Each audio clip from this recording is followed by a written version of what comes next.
هل الطفل اتقدم له الخضروات دي بالشكل كويس؟ الشكل اللي يجذبه؟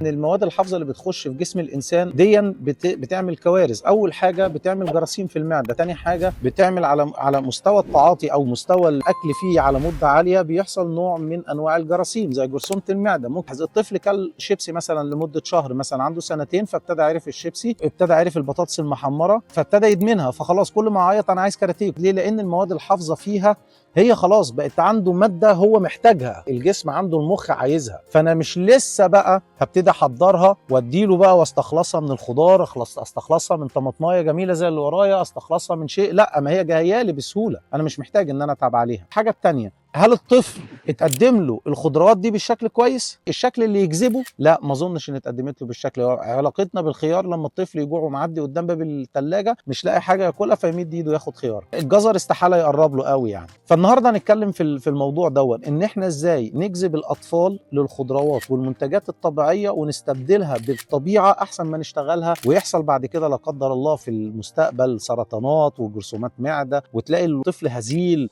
ما بياكلش، حصل له انسداد في النفس، تعثر في الهضم، ما بيخشش التواليت بشكل منتظم. يعني مثلا هنا المدارس في السويد استحاله ان هي تقبل طفل جايب كيس شيبسي او حلويات من البيت، ده يعتبر ان الاهل مش عاملين كنترول. لا حضرتك، الشيبسي او الحلويات بتتقدم يوم واحد بس، يوم الجمعه بالليل وممكن يوم السبت بالليل اللي هو الايام اللي صابح فيها اجازه، وما بتتقدمش ان هو مثلا يصحى الصبح فانا جعان او مثلا عايز حاجه فاخد كيس شيبسي بعد كده طلعت منه رحت خابط لي كيس كاراتيه. لا، هو انت حضرتك في وقت للسهره هتقعد تاكل فيه الكاراتيه والشيبسي والجودس بتاعك او الحلويات بتاعتك، هو وقت معين. طيب في بقيه الاسبوع بيعملوا ايه؟ اقطع له الخيار بشكل كويس، اقطع له الجزر بشكل كويس، اقطع له الفجل بشكل كويس، اقطع له الطماطم، اخد طماطمايه جميله زي دي، اقوم جاي محمراها في الفرن واحط عليها شويه زيت واسيبها لما تنشف شويه، واقوم جاي ضربها في الخلاط، حط عليها علبه زبادي مركونه عندي في الثلاجه او حط عليها مايونيز انا عاملاه في البيت، وابتدي اقدمه له بشكل كويس. دي حاجه. الحاجه الثانيه، حتى دكاتره السنان هنا